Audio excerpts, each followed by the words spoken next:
Goal, nation's leading institute.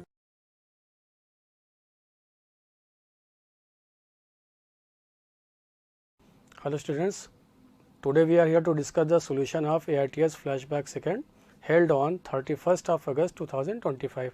Let's start our discussion. Now the first question is, a 4 meter long ladder weighing 30 kg leans on a frictionless wall.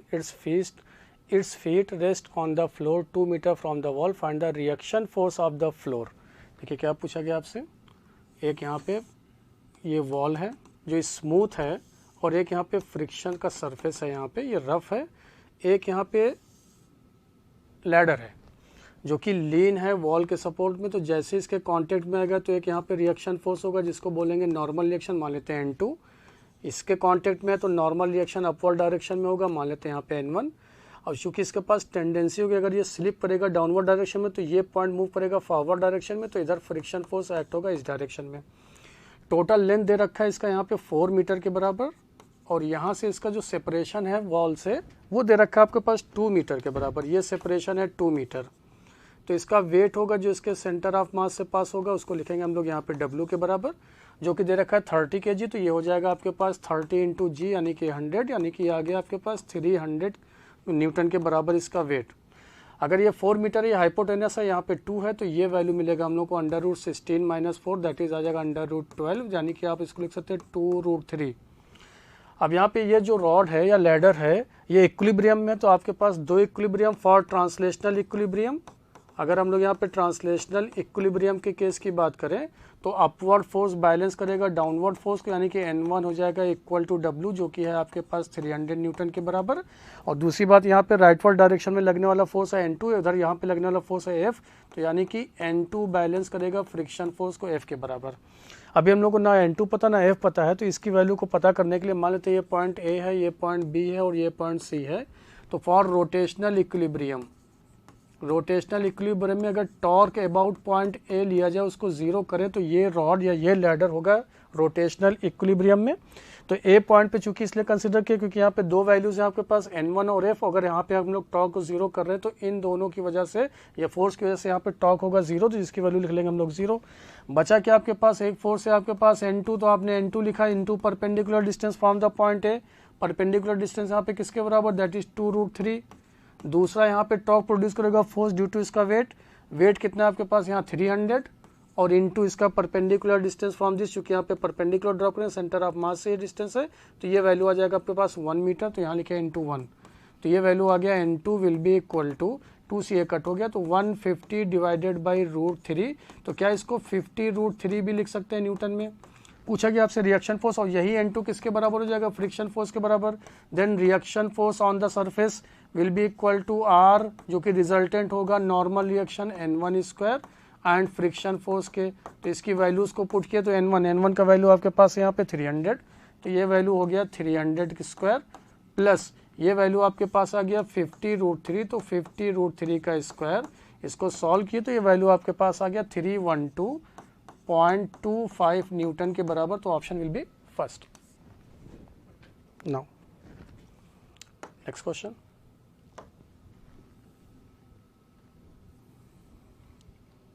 Question number 2. A meter stick is balanced on a knife edge at its center. When 3 coins each of mass 10 gram are put one on top of the other at the 10 centimeter mark, the stick is found to be balanced at 40 centimeter. What is the mass of the meter stick? देखिए metre stick की बात किया तो इसका length होगा 1 metre या फिर 100 centimetre बोल सकते हैं। जब यहाँ पे मास को पुट नहीं किया गया तो ये बैलेंस्ड हो रहा था किसी भी हिंज्ड पॉइंट के अबाउट, वो था यहाँ पे सेंटर पे, तो ये आ जाएगा इसका सेपरेशन 50 सेंटीमीटर। इस पॉइंट को ए कंसिडर कर रहे हैं।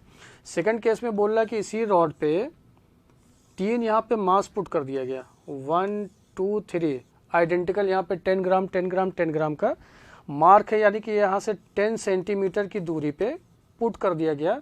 तब यही हिंज पॉइंट जो है वो शिफ्ट हो जा रहा है 40 सेंटीमीटर पे, ऐसा क्वेश्चन बताया। अगर ये रॉड है तो इसके सेंटर ऑफ मास से इसका यहाँ पे मास होगा, तो ये सेंटर ऑफ मास, इसको वेट को लिखेंगे हम लोग यहाँ पे कैपिटल M इंटू जी, जहाँ पे capital M mass of the rod ले रहे हैं। 10 ग्राम मास दे रखा है आपके पास ये पॉइंट्स का, यानी कि ये कॉइन्स है जो प्लेस किया गया 10 सेंटीमीटर दूरी पे। अगेन ये पॉइंट ए है। अगर ये पूरा सिस्टम रोटेशनल इक्विलिब्रियम में तो torque about A will be equal to 0 because इससे भी एक आपको सपोर्ट मिलेगा यानी कि हिंज फोर्स मिलेगा जिसको हम लोग रिएक्शन फोर्स बोलेंगे जो कि अननोन है। पता करना है यहाँ पे कैपिटल एम को, इसलिए हम लोग क्या करें टॉर्क अबाउट ए ले ले, तो ये आर की वैल्यू क्या आ जाएगा 0 के बराबर। तो टॉर्क अबाउट ए लिए तो इसके राइट साइड में आपको मिला एम जी इंटू सेपरेशन देखना जिसके अबाउट टॉर्क, तो वहीं से परपेंडिकुलर डिस्टेंस लेते हैं हम लोग। ये डिस्टेंस का फोर्स 40 सेंटीमीटर, ये पहले कितना था 50 सेंटीमीटर, तो 50 में 40 माइनस किए तो ये कितना बचा आपके पास 10 सेंटीमीटर के बराबर। तो यहाँ लिख लिए 10 is equal to balanced by this. तो यहाँ पे आपके पास नंबर ऑफ कॉइन्स कितने हैं 3, सबका वेट कितना है 10, तो क्या लिखे 3 इंटू 10 ग्राम। ध्यान दीजिएगा यहाँ पे ग्राम है, यहाँ पे जी लिख रहे हैं तो ये आ गया ग्राम में जी इंटू, अब यहाँ से इसका सेपरेशन कितना हो जाएगा इस पॉइंट से, तो ये 40 है, यहाँ से 10 है, तो ये सेपरेशन कितना बचा आपके पास 30 सेंटीमीटर के बराबर। तो यहाँ लिख लिया हम लोग 30 सेंटीमीटर। और ध्यान दीजिएगा यहाँ पे दे रखा है metre stick balance by the knife, और ये दे रखा है बैलेंस एट द 40 सेंटीमीटर। तो देखिए क्या यहाँ से जी कट हो गया, 10 से 10 कट हो गया, तो m बराबर आपके पास आ जाएगा। ध्यान दीजिएगा ये 9 ये ग्राम में है तो इसको हम लोग ग्राम में लिख लेते हैं, ये वाला क्वांटिटी ग्राम में लिख रहे हैं, और एक जी लिख लिए 10 ग्राम, तो ये आ गया आपके पास 90 ग्राम के बराबर यानी 90 जी के बराबर। तो ऑप्शन आपको दिखा यहाँ पे 4। नेक्स्ट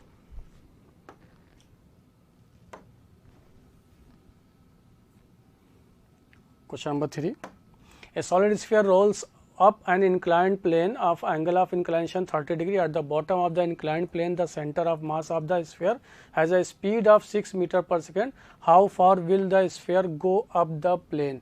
Remember यहाँ से पूछ रहा go up the plane की बात किया, हाइट नहीं पूछ रहा आपसे, ये पूछ रहा है यहाँ से चलना शुरू किया रोल करता हुआ तो वेलोसिटी v और ऐसे घूमता हुआ ओमेगा से, तो ये कितना डिस्टेंस चलेगा ये पूछा जा रहा है आपसे l। हाइट जानते हैं हम लोग यहाँ पे h के बराबर मान लिया, इसका एंगल दे रखा है 30 डिग्री के बराबर, स्लिपिंग नहीं करेगा तो v बराबर r ओमेगा वैलिड है, रोल करता हुआ जा रहा है। तो हम लोग जानते हैं फ्रॉम कंजर्वेशन ऑफ एनर्जी, तो गेन इन पोटेंशियल एनर्जी बराबर लॉस इन काइनेटिक एनर्जी, जो कि इसके पास होगा टोटल काइनेटिक एनर्जी, जिसको लिखेंगे हम लोग ट्रांसलेशनल और साथ साथ में rotational kinetic energy half of omega square. इसका स्टैंडर्ड फॉर्म आपको याद होगा mgh will be equal to 1 plus K square divided by R square. Actual में किए क्या हम लोग यहाँ पे into half of M V square ऐसा लिख लिए, यानी कि I को लिख सकते हैं एम के स्क्वायर जहाँ पे के रेडियस ऑफ गायरेशन, V को लिख सकते हैं आर ओमेगा, और स्लीपिंग अगर नहीं हो तो V बराबर आर ओमेगा, तो ओमेगा बराबर V बाई आर। तो अगेन ये रिजल्ट आपके पास आ गया, तो M से M कट हो गया, तो यहाँ से H पता किए तो H का वैल्यू आ गया आपके पास V square divided by 2G 1 plus K square divided by R square, ये वैल्यू दिखा आपको। जानते हैं यहाँ पे क्या बोला गया सॉलिड स्फीयर है, तो सॉलिड स्फीयर का मोमेंट ऑफ इनर्शिया, तो I equal to M K square equal to 2/5 of M R square equal to M K square. तो यहाँ से K square by R square का वैल्यू आ गया आपके पास 2/5, तो यहाँ पुट कर दिया 2/5, तो ये मिला V square divided by 2G into 2/5 put किए, तो ये वैल्यू आ गया आपके पास 7/5 के बराबर। जैसे h हम लोग को मिल जाएगा तो h की वैल्यू यहाँ पे पता करना है, तो v की वैल्यू पुट किए, v है 6 इंटू 6 मीटर पर सेकेंड डिवाइडेड बाई 2 इंटू ये वैल्यू आ गया 10, ये हो गया 7 डिवाइडेड बाई 5। तो देखिए यहाँ से 2 से ये इसको 3 कट कर दिया, यहाँ पे फिर 3 कट हुआ, ये 5 आ गया, तो ये हो गया 63 डिवाइडेड बाई 25 के बराबर ये h आया। पूछा गया आपसे l, तो यहाँ पे यूज कर सकते हैं sine 30 will be equal to perpendicular divided by hypotenuse will be equal to 1/2, तो L का वैल्यू आ गया 2H के बराबर, 2 इंटू H का वैल्यू पुट किया 63 डिवाइडेड बाई 25, तो यह अप्रॉक्स मिलेगा आपको 5 मीटर के बराबर। तो ऑप्शन दिखा आपको यहाँ पे first. Next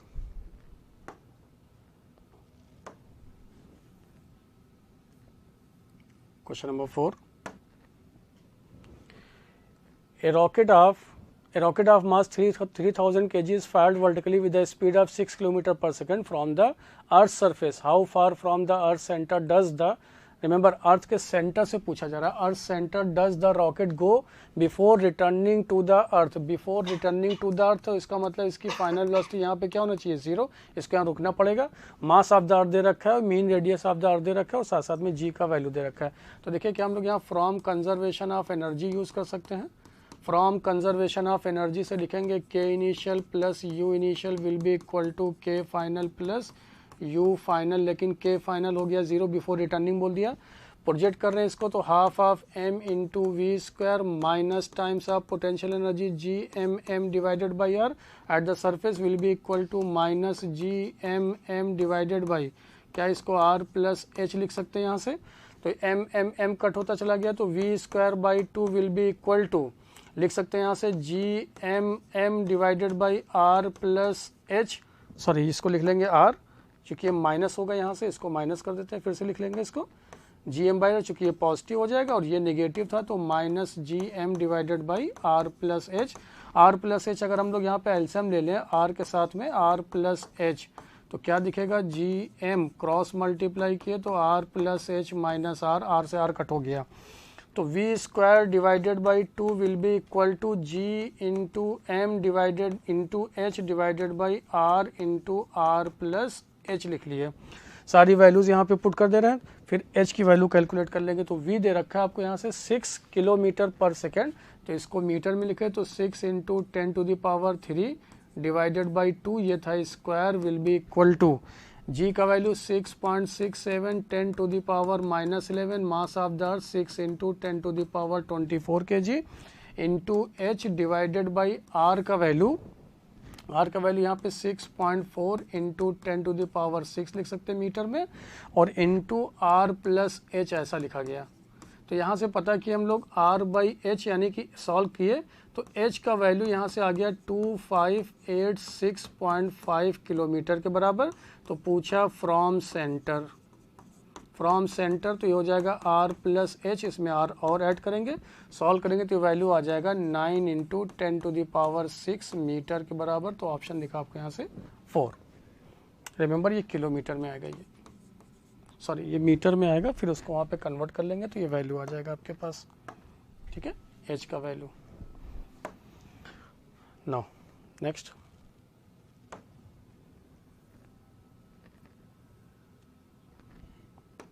question number 5.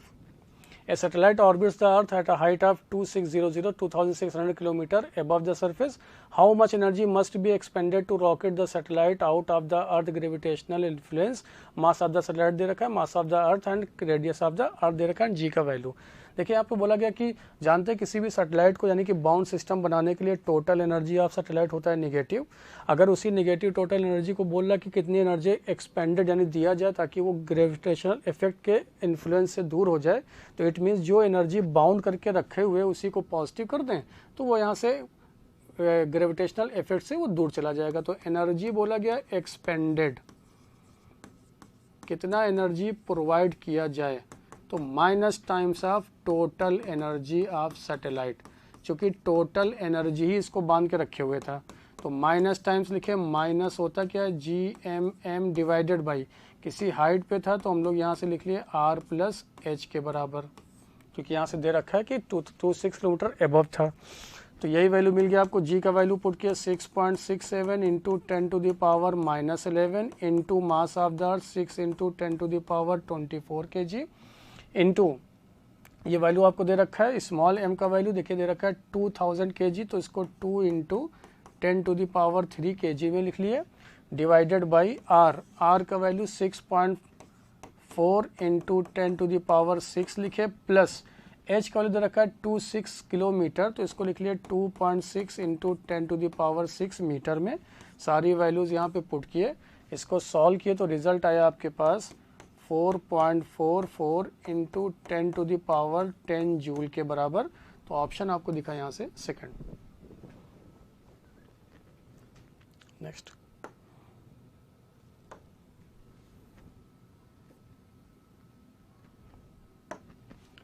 Question number 6. Two stars each of mass this 6 into 10 to power 30 kg are approaching each other for a head-on collision. When they are at a distance of 10 to power 12 km, their speeds are negligible.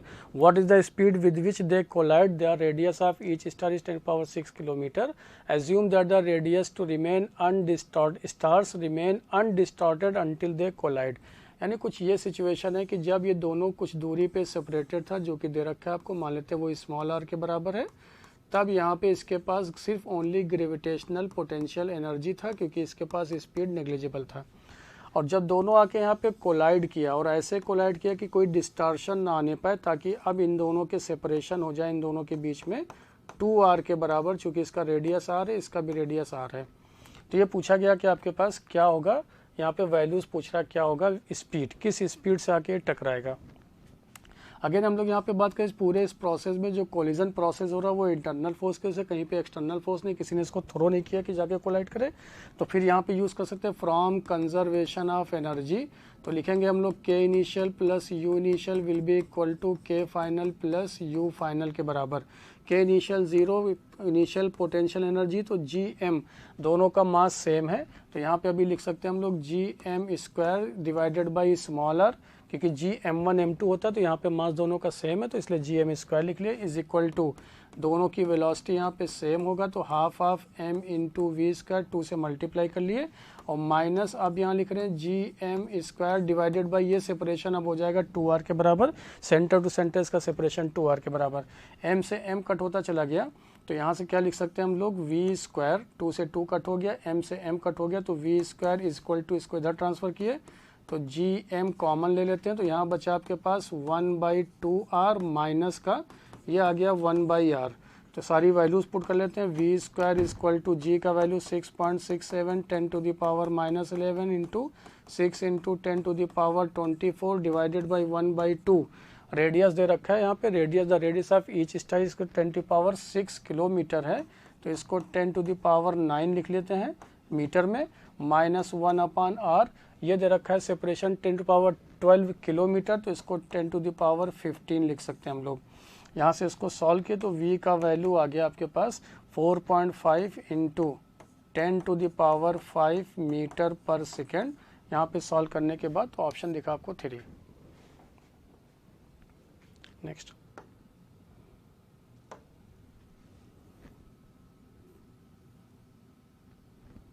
now next question number 7. A star 3.5 times the mass of the sun and the collapse to a size of 10 km. Find the maximum number of rotation of the star that object placed on its equator remain stuck to its surface due to gravity. देखिए यहाँ पे stuck की बात किया गया, इसका मतलब ये तभी पॉसिबल होगा जब यहाँ पे gravitational force between the stars जो हो एंड बिटवीन द सन जो है वो ग्रेविटेशनल फोर्स ग्रेटर देन हो जाए सेंट्रीफ्यूगल फोर्स के, तभी वो क्या होगा, उसके साथ स्टक रहेगा।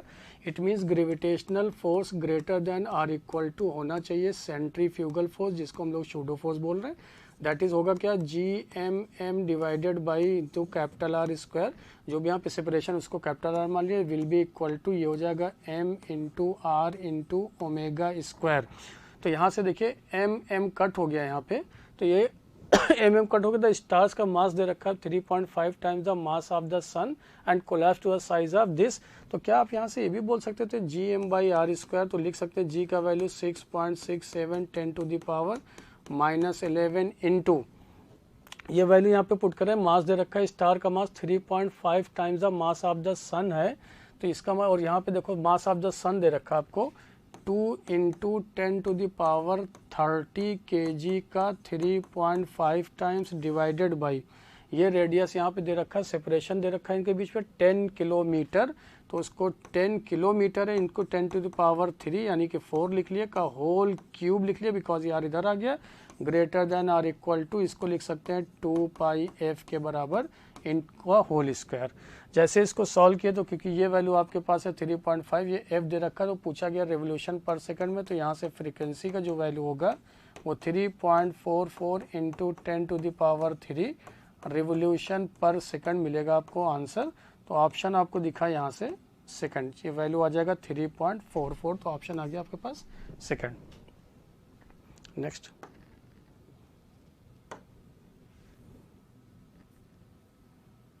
question number 8. A spaceship is stationed on Mars. How much energy must be expended on the spaceship to launch it out of the solar system? Mass of the spaceship दे रखा, mass of the sun दे रखा है, mass of Mars दे रखा है, radius of Mars and radius of the orbit of the Mars दे रखा है। पूछा कितना इस पे एनर्जी एक्सपेंडेड किया जाए, तो यही चीज़ अभी आपसे फिर बताया गया कि एक्सपेंडेड एनर्जी, तो इसका मतलब total energy expanded and again energy expended minus times of total energy, तो minus times of minus minus ये प्लस हो जाएगा। टोटल एनर्जी की बात की तो GMM डिवाइडेड बाई, यहाँ पे स्मॉल ये कैपिटल आर लिख रहे हैं क्योंकि आपके पास दो सिस्टम है। एक सिस्टम आपके पास यहाँ पे दे रखा है मार्स का, क्योंकि दे रखा है स्पेसशिप है, और दूसरा एक आपके पास मार्स है। तो एक और लिख रहे हैं आप यहाँ पे G/M डिवाइडेड बाई, ये आ गया आपके पास स्पेसशिप के लिए, और एक आपके पास आ गया मार्स के लिए, क्योंकि मास ऑफ द सन भी दे रखा है और मास ऑफ द स्पेसशिप भी दे रखा है और मास ऑफ द मार्स भी आपको दे रखा है। तो कैपिटल एम आपके पास है, तो यहाँ पे एक कोई हम लोग लिख सकते हैं, यहाँ पे स्पेसशिप के लिए लिख लेते हैं या फिर मार्स के लिए, और ये आ गया आपके पास स्पेसशिप के लिए, इसको SP लिख दे रहे हैं। तो ये सेपरेशन ये आ गया। तो देखिए GM हो गया कॉमन, तो बचा क्या, ये हो गया मार्स के लिए मार्स का रेडियस, ये हो गया स्पेसशिप के लिए, इसको स्पेसशिप के लिए स्पेसशिप का यहाँ पे रेडियस पुट कर दिया, वैल्यू पुट कर रहे हैं 6.67 10⁻⁻11। ये मास ऑफ द सन दे रखा है आपको कितना, दैट इज देखा 2 × 10⁻30, तो इसकी वैल्यू पुट कर दिए 2 × 10⁻30 इंटू ये मास ऑफ द सन 2 × 10⁻30 यहाँ गया, और मास ऑफ द मार्स दे रखा है 6.4 × 10⁻23 kg डिवाइडेड बाई, यहाँ पे रेडियस ऑफ मार्स दे रखा है 3.4 × 10⁻6 किलोमीटर था, उसको मीटर में कन्वर्ट कर लिया बिकॉज यहाँ पे न्यूटन पर मीटर इसका में लिख रहे हैं हम लोग जी का वैल्यू।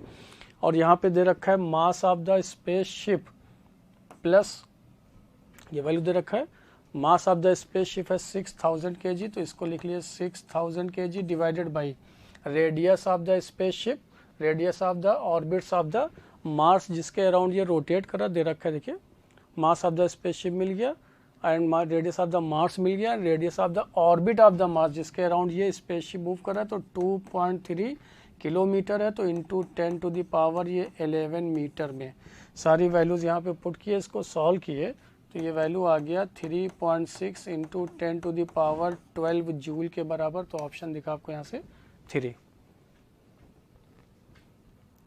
नेक्स्ट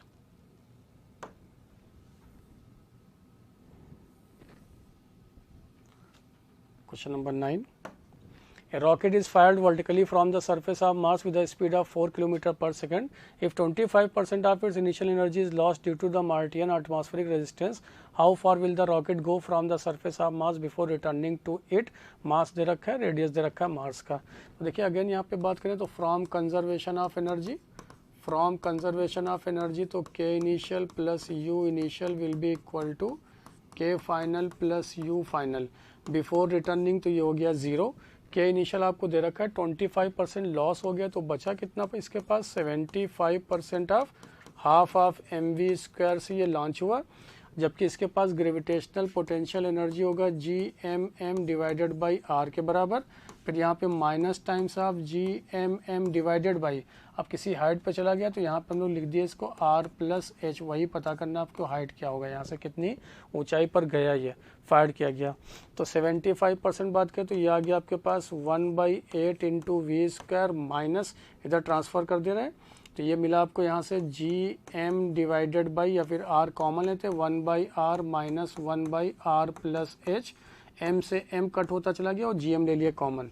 तो V का वैल्यू दे रखा आपको 4 किलोमीटर, तो इसको लिखे 4 किलोमीटर है तो मीटर में कन्वर्ट किएगा, whole square divided by 8 is equal to 6.67 into 10⁻⁻11 इसकी वैल्यू पुट किए, इंटू मास दे रखा है तो capital M, mass of the Mars दे रखा है आपको यहाँ से 6.4 इंटू 10⁻6.4 इंटू 10⁻, दे रखा है आपको 23 kg के बराबर। और इसको जब एलसीएम लेंगे तो ये बचेगा आपके पास H upon divided by R plus H into R के बराबर। ऐसा रेडियस भी दे रखा आपको, रेडियस ऑफ मास दे रखा 3.4 इंटू 10⁻6, इसकी वैल्यू भी पुट किए, यहाँ से सॉल्व किए हम लोग, तो ये H का वैल्यू आ गया आपके पास अप्रॉक्स में 3112 किलोमीटर के बराबर।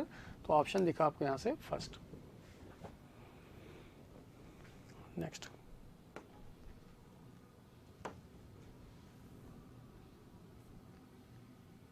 Question number 10।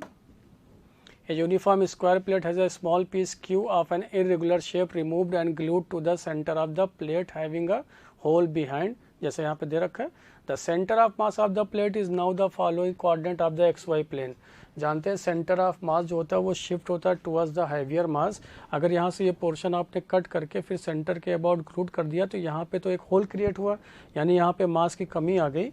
यहाँ पे तो इक्विलिब्रियम मेंटेन था, लेकिन जैसे यहाँ पे कमी है तो अब इसको आपने इधर ग्लू कर दिया तो सेंटर ऑफ मास शिफ्ट हो जाएगा टुवर्ड्स द हैवियर मास की तरफ. तो ऑप्शन आपको कहाँ दिखना चाहिए, सेंटर ऑफ मास कहीं इधर शिफ्ट होगा. तो ऑप्शन आ गया आपके पास 4.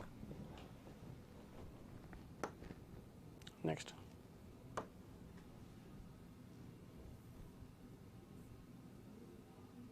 Question number 11. Suppose while sitting in a parked car, you notice a jogger approaching towards you in the side view mirror of radius 2 meter. If the jogger is running at a speed of 10 meter per second, how fast the image of the jogger appear to move when the jogger is 49 meter away?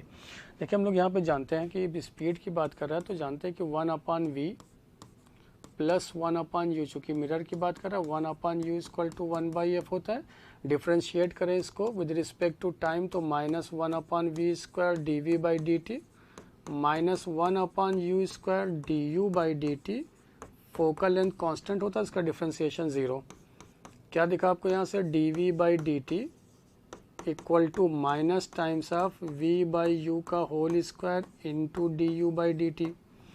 तो यहाँ पे बात करें तो ये है इस पे ये सेपरेशन ऑफ इमेज, ये होता है separation of object from the mirror. तो क्या इसको लिख सकते हैं, वेलोसिटी ऑफ इमेज है विद रिस्पेक्ट टू मिरर तो माइनस ये होता है ये ट्रांसवर्स मैग्निफिकेशन तो minus mt square. This is the velocity of object with respect to mirror. तो यहाँ पे अगर हम लोग mt पता कर ले तो ये पुट कर देंगे तो आंसर आ जाएगा. और mt जानते हैं मिरर के लिए होता है f/f-u in terms of focal length and object distance. Focal length आपको दे रखा है कैसे, f बराबर ये भी जानते हैं r/2 होता है. रेडियस यहाँ पे 2, ये 2 है तो ये हो गया 1 डिवाइडेड बाई 1 माइनस ये सेपरेशन कितना 49 के नेगेटिव के बराबर तो ये आ गया 1/50. तो ये वैल्यू को यहाँ पुट किया तो -1/50 माइनस का 1/50 इंटू 1/50 यानी कि इसका होल स्क्वायर. और ऑब्जेक्ट का सेपरेशन अब ये स्पीड दे रखा है आपको 10 के बराबर तो यहाँ पे 10 हो गया. तो ये दिखा आपको माइनस का 1/250 मीटर पर सेकंड, यानी कि इसका जो वैल्यू दिखेगा आपको 1/250 मीटर पर सेकंड. तो option will be second. Next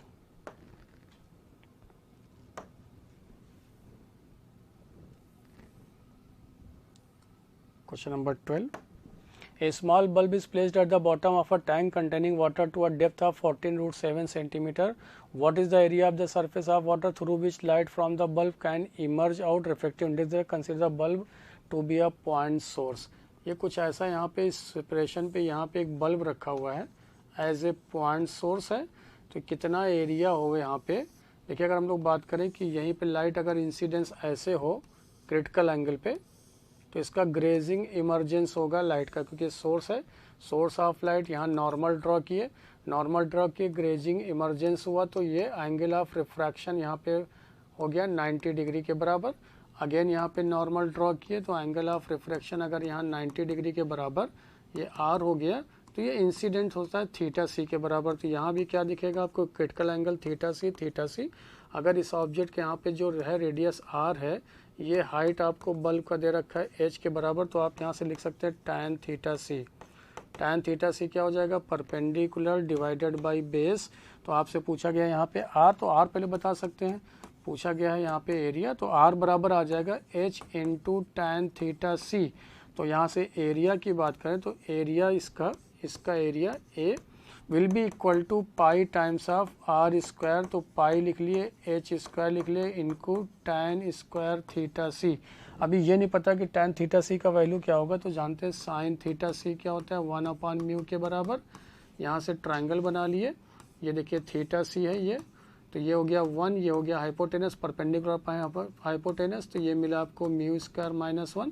तो यहीं से मिल गया आपको tan θc का वैल्यू 1/√μ स्क्वायर -1. तो यहाँ पुट कर दिए, that is pi into h square divided by μ square -1. चूँकि स्क्वायर था तो रूट यहाँ से हट गया. This is the area. सारी वैल्यूज़ पुट किए तो area will be equal to 3.14 into height दे रखा है आपको, डेप्थ जो कि दे रखा है 14 सेंटीमीटर, तो 14 इंटू √7 इंटू 10⁻⁻2 का ये सेंटीमीटर तो मीटर में कट कर लिए, स्क्वायर हो गया, डिवाइडेड बाय म्यू का वैल्यू दे रखा है आपको 4/3, तो ये हो जाएगा 16/9 -1। इसको सॉल्व किए तो ये रिजल्ट आया एरिया का अप्रॉक्सीमेट 0.55 मीटर स्क्वायर, तो ऑप्शन दिखा आपको यहाँ पे 3। नेक्स्ट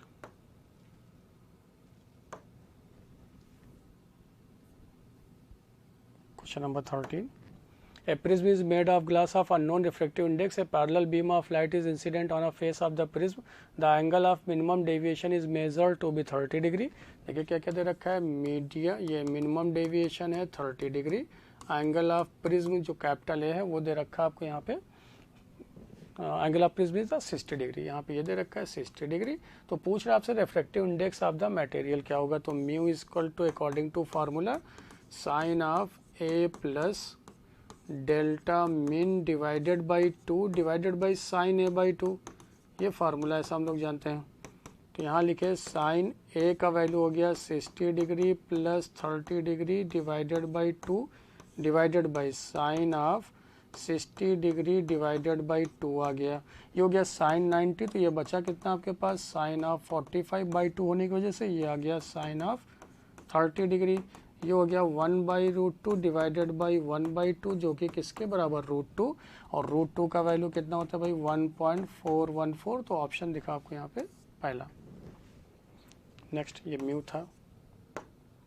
नेक्स्ट क्वेश्चन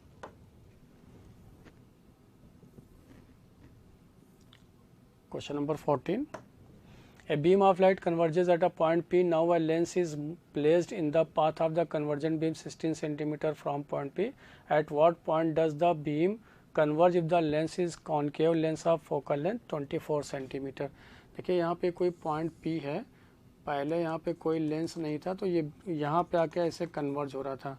अब क्या किया, यहाँ पे कॉन्केव लेंस ला के ऐसे रख दिए, जैसे ही इस रे के बीच में कॉन्केव लेंस आया तो इसकी वजह इसका काम क्या है, डाइवर्ज करा देना, तो ये इस पॉइंट को, इस रे को ऐसे डाइवर्ज कराएगा कहीं इस पॉइंट पे।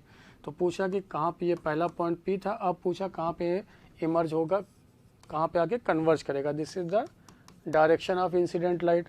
फोकल लेंथ इसका दे रखा है, फोकल लेंथ होता है 24 सेंटीमीटर, ये हो गया 24 सेंटीमीटर, और जानते हैं ये फोकल लेंथ नेगेटिव होता है क्योंकि नेचर कैसा है, कॉन्केव लेंस है आपके पास।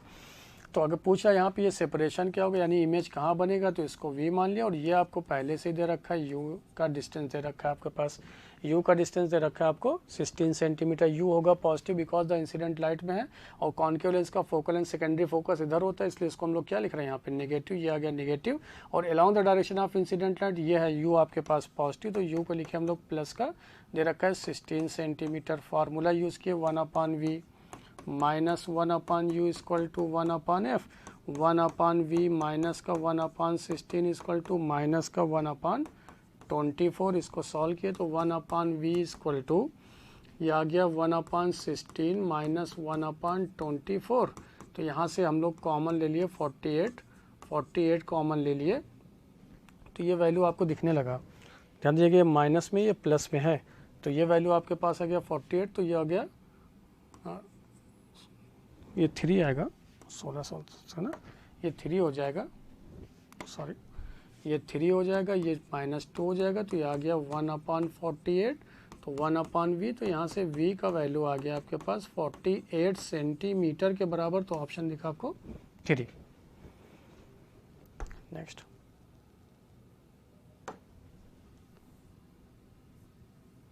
Now next question number 15. A compound microscope consists of an objective lens of focal length 3 cm and the eyepiece of focal length 6.25 centimetre. पहले जो वैल्यू दे रखा है वो लिख लेते हैं 6.25 सेंटीमीटर आईपीस का, एंड ऑब्जेक्टिव का फोकल लेंथ दे रखा है आपको 3 सेंटीमीटर के बराबर, ये लिख लिया। Next line, separated by a distance of 20 centimetre, मतलब D इक्वल टू होगा यहाँ पे VE प्लस UE के बराबर। V O plus U E के बराबर यहाँ पे आपको दे रखा है, V O plus U E के बराबर, तो आगे आपके पास डी दे रखा है सेपरेशन, जो कि कितना है आपके पास 20 सेंटीमीटर के बराबर। आगे बढ़े, what is the magnifying power of the microscope if final image is obtained at distance of distinct vision. इसका मतलब है कि वी ई आपको दे रखा है यहाँ पे माइनस का 25 सेंटीमीटर।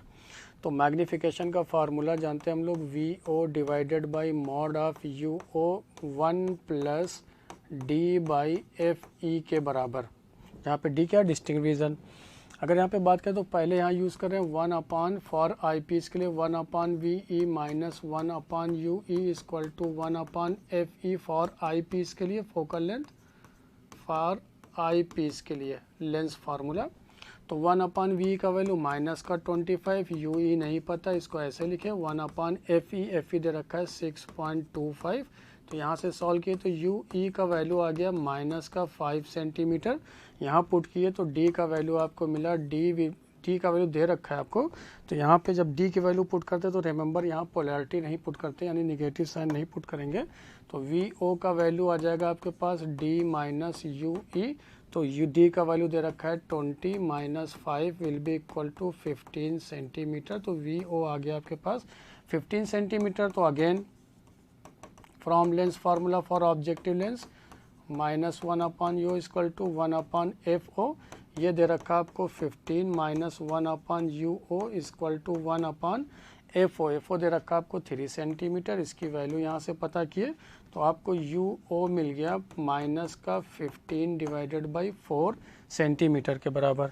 इसकी वैल्यू यहाँ पुट कर दिया तो मैग्निफिकेशन आ गया आपके पास, capital M will be equal to V O का वैल्यू आपके पास है 15, ये आ गया 15 बाई 4, 1 प्लस डी वैल्यू 25, ये हो गया 6.25। सॉल्व किए तो ये वैल्यू आ गया 20 के बराबर। तो ऑप्शन दिखा आपको यहाँ से first. Now the next question,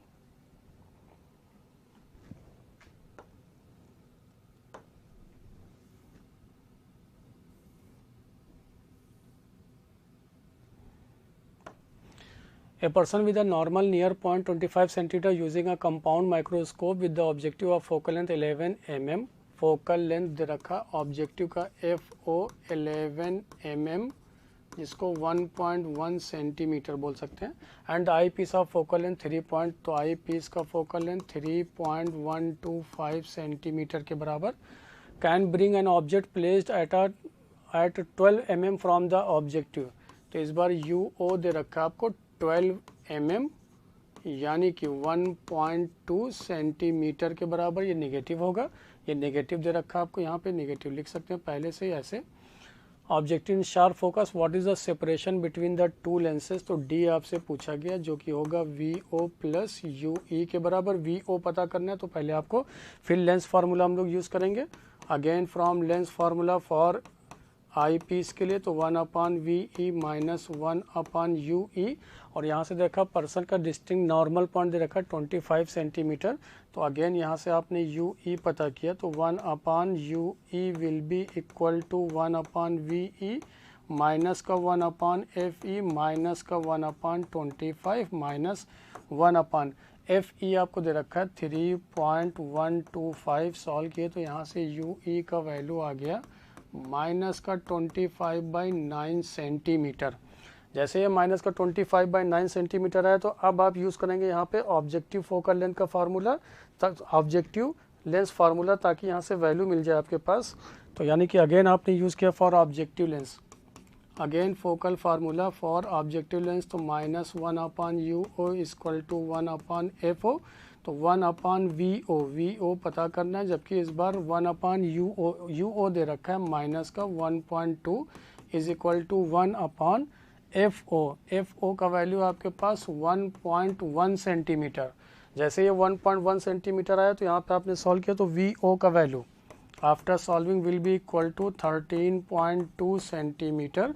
तो डी पूछा गया आपसे, यहाँ पे वैल्यूज पुट कर दिए, डी वैल्यूज पुट के 13.2 सेंटीमीटर प्लस ये आ गया था आपके पास 25/9 जो अप्रॉक्स में आपको दिखेगा 16 सेंटीमीटर के बराबर। तो ऑप्शन आपके पास आ गया यहाँ पे 4। Next question, question number 17. A giant refracting telescope of at an observatory has an objective lens of focal length 20 meter.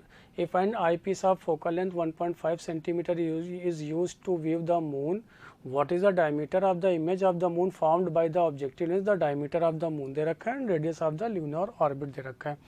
यानी देखिए कुछ यहाँ पे ऐसे बात हो रहा है कि अगर आपको यहाँ पे मून देखना है जो कि डिस्टेंट ऑब्जेक्ट है, तो इसका जो इमेज बनेगा यहाँ पे, ये देखिए ऐसे जो इसका इमेज बनेगा वो इसके फोकस पे बनेगा. देखिए मान लेते हैं ये इसका इमेज है, ये इसके फोकस पे होगा. इस पॉइंट से जो कि वो डिस्टेंट ऑब्जेक्ट था तो फोकस पे आ गया. इस सेपरेशन को मान लेते हैं यहाँ पे कैपिटल आर दे रखा है. ये मून है, ये मून का डायमीटर मान लेते हैं कैपिटल डी है. तो पूछा इस इमेज का डायमीटर क्या होगा, तो स्मॉल डी लिख लिए. यहाँ पे एंगुलर इसका पोजीशन यहाँ पे θ1, इसका एंगुलर पोजीशन θ2. तो क्या यहाँ से अगर बात किया जाए तो tan θ1 will be equal to tan θ2 हो जाएगा. tan θ1 की बात किए तो लिख सकते हैं perpendicular divided by base d by R. तो ये क्या हो जाएगा d divided by small f. तो d पूछा गया आपसे, तो capital D into focal length divided by R. सारी वैल्यूज पुट कर दे रहे हैं यहाँ पे. डायमीटर दे रखा है, diameter of the moon is the 3.5 into 10 to the power 6 into focal length आपका दे रखा है. Focal length is the focal length of the objective is the 20 metre. तो यहाँ पे देखा गया कि 20 मीटर आ गया, ये 20 लिखे डिवाइडेड बाई, और ये सेपरेशन आपको दे रखा है ल्यूनर ऑर्बिट का 4 इंटू 10 टू द पावर 8. जब इसको सॉल्व किए तो ये वैल्यू आ गया आपके पास 17.5 सेंटीमीटर के बराबर. तो ऑप्शन दिखा आपको यहाँ से सेकंड. तो ऑप्शन आपके पास आ गया यहाँ से second. Next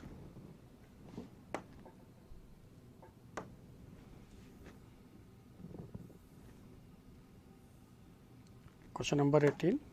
A screen is placed 80 cm from an object. The image of the object on the screen is formed by the convex lens at two different locations separated by 16 cm. Determine the focal length of the lens. यानी कि lens displacement method हुआ lens का दो position जिसका screen पर दो image बने, ये देखिए कहलाता है लेंस डिस्प्लेसमेंट मेथड. ऑब्जेक्ट किसी एक ऑब्जेक्ट का दो इमेज. तो सेपरेशन बिटवीन द लेंस मान लेते हैं d के बराबर है और ऑब्जेक्ट और स्क्रीन के बीच का डिस्टेंस कैपिटल D. तो focal length will be equal to d square minus of d square divided by 4d. इसके फार्मूला को यूज़ किए तो पूछा कि कैपिटल D आपको दे रखा है. Separation screen placed 80 centimetre from the object. तो ये आ गया आपके पास 80 सेंटीमीटर का स्क्वायर माइनस ये दे रखा आपको 16 सेंटीमीटर का स्क्वायर, ये लिखे divided by 4 into 80 centimetre. Solve किए तो ये वैल्यू आ गया आपके पास 19.2 सेंटीमीटर. तो ऑप्शन दिखा आपको यहाँ से 3. Next question number 19. In a Young's double slit experiment, the slits are separated by 0.24 mm and the screen is placed 1.2 meter away. The distance between the central bright fringe and the sixth bright fringe is measured to be 1.62 centimeter. Determine the wavelength of the light used in.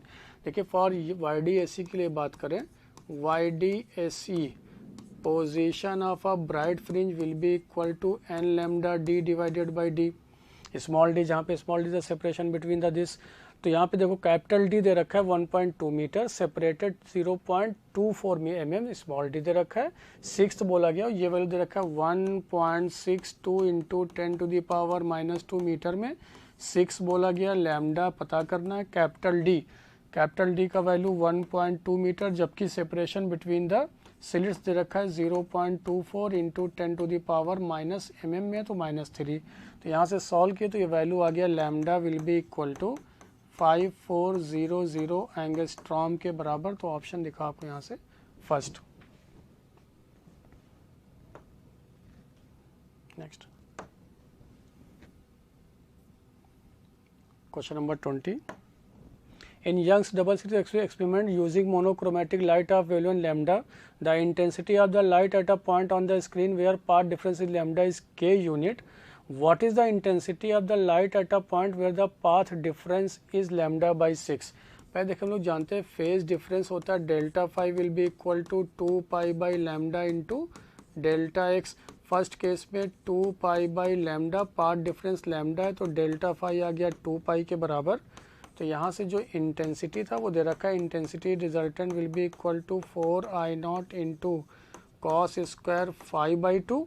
तो यहाँ से ये value आपको दे रखा है के के बराबर, ये वैल्यू लिख लिए 4 into I naught into cos square, phi का वैल्यू यहाँ पे 2 पाई, 2 पाई से 2 पाई तो ये पाई आ गया, और कॉस स्क्वायर पे कॉस पाई का वैल्यू -1 तो ये आ गया 4 आई नॉट, जो कि दे रखा है क्वेश्चन में के बराबर, लिख लिया ऐसा हम लोग।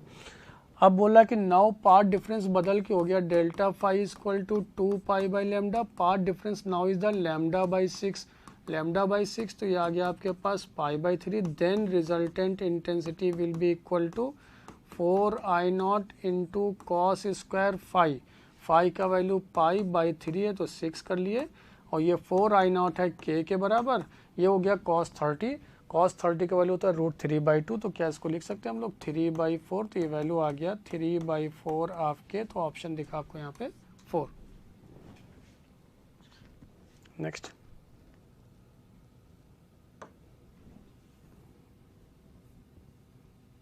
Question number 21, given below assertion and reason. Moment of inertia of a circular disc of mass m and radius are about x y axis passing through its plane and z axis which is perpendicular to plane where the found to be I x, I y and z respectively. The respective radii of gyration about all the three axes will be the same. देखिए कुछ गलत हुआ कैसे, अगर ये disc है तो diametrically pass होता हुआ वाई एक्सिस, डायमेट्रिकली पास होता हुआ एक्स एक्सिस के अलॉन्ग, अगर इसको एक्स माने इसको वाई माने तो moment of inertia about X, moment of inertia about Y will be equal to 1/4 times of M R square, और यहीं के इंटरसेक्शन से पास होता हुआ प्लेन के परपेंडिकुलर यानी जेड एक्सिस के about moment of inertia from perpendicular axis theorem, तो I X plus I Y will be equal to 1/2 times of M R square. तो मोमेंट ऑफ इनर्शिया बदला जो कि है यहाँ पे M K square radius of gyration के बराबर, तो इसको लिख सकते हैं M K square radius of gyration के बराबर, यहाँ पे आ रहा है r/2 जबकि यहाँ पे मिला r/√2, तो असर्शन तो यहाँ पे गलत हो गया, तो असर्शन इज नॉट करेक्ट, तो ऑप्शन यही होगा असर्शन, बोथ असर्शन तो ऑप्शन क्या दिखा आपको सेकंड। वैसे भी रीजन दे रखा है rigid body making rotational motion has fixed mass and shape, ये करेक्ट है, तो असर्शन रॉन्ग, रीजन करेक्ट, तो ऑप्शन दिखा आपको सेकंड। नेक्स्ट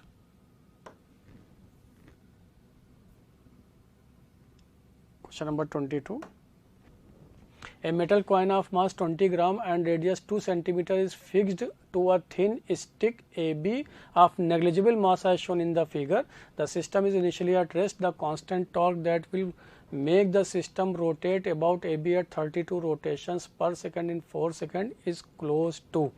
पूछा गया आपसे नंबर ऑफ ये टॉर्क क्या होगा, तो सबसे पहले टॉर्क के लिए जानते हैं हम लोग tau equal to I into alpha है, तो आई पता करना है और दूसरी बात अल्फा पता करना है। तो आई के लिए इस एक्सिस के अबाउट, तो एक एक्सिस आप इसके ठीक पैरेलल में पास कराएंगे, सेंटर ऑफ मास से पास होता हो, तो जो इसके डायमेट्रिक है क्वाइन है, तो ये जस्ट क्वाइन है, अगर ये क्वाइन है तो जस्ट इक्विवेलेंट टू ये डिस्क होगा। तो यहाँ पे देखो इसको फिर से लिख ले रहे हैं भाई, this is the coin, coin का मतलब ये डिस्क, वॉल्यूम नहीं है इसके पास, डिस्क है तो डायमेट्रिकली पास होता हुआ इस एक्सिस के about from parallel axis theorem, तो I centre of mass plus M D square according to formula, ये हो गया 1/4 एम आर स्क्वायर, चूँकि इसके लिए डायमीटर है ठीक पैरेलल में ऐसे पास हो रहा, प्लेन के परपेंडिकुलर नहीं है, प्लस इसको लिखे m इंटू आर स्क्वायर, तो ये वैल्यू आ गया आपके पास 5/4 ऑफ एम आर स्क्वायर के बराबर moment of inertia from diametrically pass होता हुआ एक्सिस के about, it is not a perpendicular to the plane.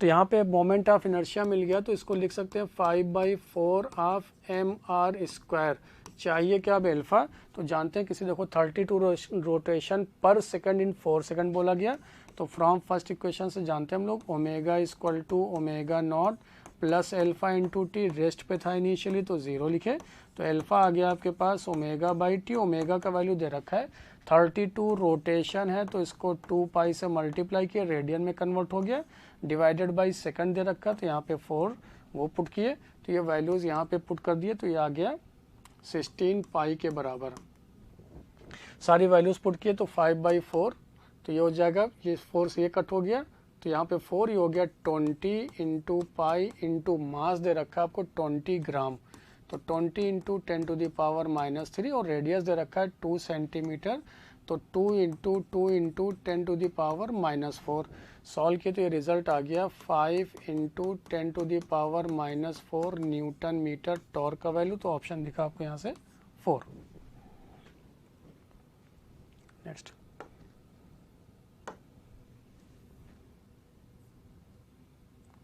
Question number 23। A cord is wound around the circumference of a wheel of radius r. The axis of wheel is horizontal and the moment of inertia about it is I. A weight mg is attached to the cord at the end. The weight falls from rest after falling through a distance h/2. The square of angular velocity of the wheel. यानी कुछ ऐसा है, अगर ये ऐसे बंधा हुआ है, एक्सिस ऐसे पास कर रहा है, तो यहाँ के इसके एंड से एक ये कनेक्टेड है, तो ये डिस्टेंस आ गया यहाँ से h/2। ऐसा क्वेश्चन बोला है, h/2 मास m। तो इसका मोमेंट ऑफ इनर्शिया आपको इसी एक्सिस के अबाउट आई दे रखा है। और अगर ये स्लिप नहीं कर रहा तो v बराबर r ओमेगा भी वैलिड है, तो v equal to r omega भी वैलिड है। तो ओमेगा को लिख सकते हैं हम लोग v/r। तो क्या यहाँ पे लॉस इन पोटेंशियल एनर्जी बराबर गेन इन काइनेटिक एनर्जी लिख सकते हैं। तो कितना यहाँ पे लॉस हो रहा है, तो mg h/2, पहले h ऊपर था, अब उसके नीचे आ गए तो लॉस हुआ, तो mg h/2 will be equal to 2 यहाँ पे वेलोसिटी, 2 यहाँ पे काइनेटिक एनर्जी होगा, half of mv² plus half of i into omega square. चूँकि आपसे ओमेगा पूछा गया तो k को v को रिप्लेस कर रहे हैं, तो हाफ ऑफ m, v को लिख सकते हैं हम लोग v बराबर ओमेगा, v को लिख सकते हैं r ओमेगा के बराबर। तो ये वैल्यू आ गया आपके पास r square omega square plus half of i into omega square. Omega square यहाँ से ले लिए कॉमन, ओमेगा स्क्वायर कॉमन लिए तो क्या बचा आपके पास, /2 भी कॉमन ले लेते हैं, तो ये आ गया mr स्क्वायर प्लस ये moment of inertia I will be equal to mg into h/2। 2 से 2 कट हो गया, तो यहाँ से आपके पास ओमेगा आ गया, तो ओमेगा का स्क्वायर ही पूछा गया, तो will be equal to mgh divided by I plus m into r square. तो ऑप्शन आपको दिखा यहाँ पे first. Next. Now question number 24. A single slit of width is B is illuminated by a coherent monochromatic light of wavelength lambda. If the third and fifth minima in the diffraction pattern at a distance of 1 meter from the slit are the 2 centimeter 4 centimeter respectively from the central maximum, what is the width of the central maximum, the distance between first minima and either side of the central maxima बोला गया। देखिए जानते हैं हम लोग इन diffraction phenomena में maxima, diffraction phenomena में minima की बात करें तो वो जस्ट इक्विवेलेंट टू होता है जैसे हम लोग YDAC में मैक्सिमा के लिए लिखते हैं। तो क्या यहाँ पे लिख सकते हैं y position will be equal to n lambda d divided by small d के बराबर। तो बोला क्या गया यहाँ पे थर्ड एंड फिफ्थ बोला गया, तो y एंड 3 लिख लेते हैं, तो यहाँ पे 3 times of lambda d by D, और यहाँ पे y फिफ्थ लिखे तो ये 5 times of lambda d by D. दोनों का डिफरेंस बोला गया, तो y5 minus y3 will be equal to lambda d by D ले लिए कॉमन, तो ये हो गया 5 माइनस 3, और ये दे रखा आपको सेपरेशन 4 सेंटीमीटर और 2 सेंटीमीटर। देखिए 4 है, ये -2 है, तो ये आ गया 2 centimetre will be equal to 2 times of lambda d by D. और यही तो होता है central fringe width in case of diffractional phenomena. This is the central fringe width, this is the central fringe width, तो will be equal to 2 centimetre. तो option आपको क्या दिखा यहाँ पे थर्ड।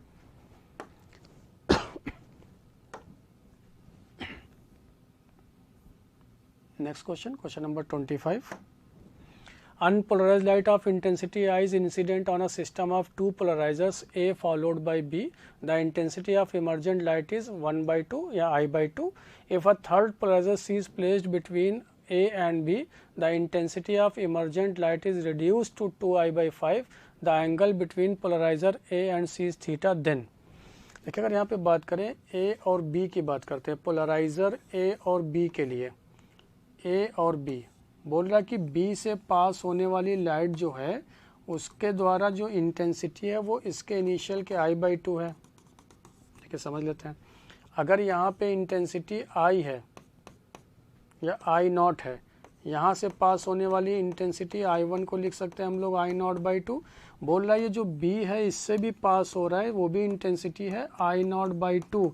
ये तभी पॉसिबल होगा जब हम लोग जानते हैं फ्रॉम माइलस लॉ से, अगर यहाँ की इंटेंसिटी को I2 लिख रहे हैं, I2 will be equal to I1 times of cos square theta, और I1 का वैल्यू है I0/2। ये वैल्यू जब 0 हो जाए तभी यहाँ पे ये वैल्यू मिलेगा आपको I0/2। इसका मतलब A and B are parallel, A and B are parallelly placed. अगर पैरेलली प्लेस्ड हैं तो बोला गया A और C के बीच में बन रहा एंगल यहाँ पे थीटा। देखते हैं, A और C के बीच का एंगल है थीटा अकॉर्डिंग टू क्वेश्चन। एक थर्ड पोलराइजर और ले आए ऐसा। अब इन दोनों के बीच में एंगल दिख रहा है थीटा ऐसा, देखिए थीटा थीटा, तो ये भी थीटा दिखेगा आपको। सिमिलरली जो B पैरेलली प्लेस था A के, उसका भी यहाँ से एंगल कितना बनेगा, अब इस वाले पोलराइजर से एंगल कितना बनेगा, थीटा। यानी कि ये भी वैल्यू अगर हम लोग ध्यान से देखें तो ये भी वैल्यू किसके बराबर आ जाएगा, थीटा के बराबर। यानी कि अगर ये A है, ये C है, ये B है, तो angle between A and C कितना है, theta. Angle between B and C भी कितना हो जाएगा, B एंड C, वो भी क्या दिखेगा आपको, theta, because A and B are parallelly placed. तो अब यहाँ पे फिर से लिख लेते हैं, अगर यहाँ इंटेंसिटी I0 है, यहाँ पे इंटेंसिटी I1, यहाँ पे इंटेंसिटी I2, यहाँ पे इंटेंसिटी I3। तो सबसे पहले I1 की बात करें तो I1 क्या हो जाएगा, I0/2। I2 की बात कर रहे हैं तो फ्रॉम माइलस लॉ से I1 into cos square theta, जिसको लिख सकते हैं आप I0/2 into cos square theta. और ये हो गया आपके पास I2। और I3 की बात कर रहे हैं, I3 will be equal to I2 into cos square theta, जो कि हो जाएगा I0/2, I2 का वैल्यू पुट कर रहे हैं, इंटू कॉस की पावर 4 थीटा। और I3 के बारे में दे रखा है 2I/5। तो यहाँ पे फाइनली क्या लिखे हम लोग, I3 का वैल्यू है 2, चूँकि I0 माने थे तो I0 लिख ले रहे हैं। I0/5 equal to I0/2 into cos की पावर 4 थीटा। 2 यहाँ I0 से I0 कट हो गया, तो कॉस की पावर 4 थीटा दिखा आपको 4/5। तो यहाँ से कॉस थीटा आ गया 4/5 की पावर 1/4। तो कॉस थीटा दिखा आपको 4/5 की पावर 1/4। तो ऑप्शन हुआ आपके पास फर्स्ट। नेक्स्ट देखा गया यहाँ से ध्यान से, ये थीटा नहीं हो कि ये थीटा, चूंकि पैरेलली प्लेस्ड है तो थीटा हो जाएगा, फिर अगेन ये थीटा दिखेगा आपको यहाँ से। ठीक है, नेक्स्ट क्वेश्चन।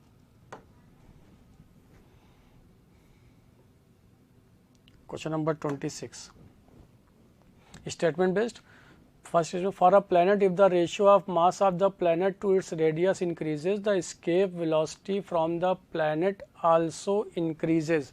पहले escape velocity की बात करें तो VE will be equal to under root 2gm by capital R, जिसको 2gr बोलते हैं, जहाँ पे m क्या है, ये मास ऑफ द रेफरेंस बॉडी है, मास ऑफ रेफरेंस बॉडी, यानी कि जिस प्लैनेट से आप किसी बॉडी को प्रोजेक्ट कर रहे हैं तो इसके ऊपर है। तो बोल रहा कि अगर मास ऑफ द प्लैनेट और रेडियस को इंक्रीज करेंगे, यानी m/r का रेशियो अगर इंक्रीज होगा तो VE भी इंक्रीज होगा। स्टेटमेंट फर्स्ट तो करेक्ट हो गया।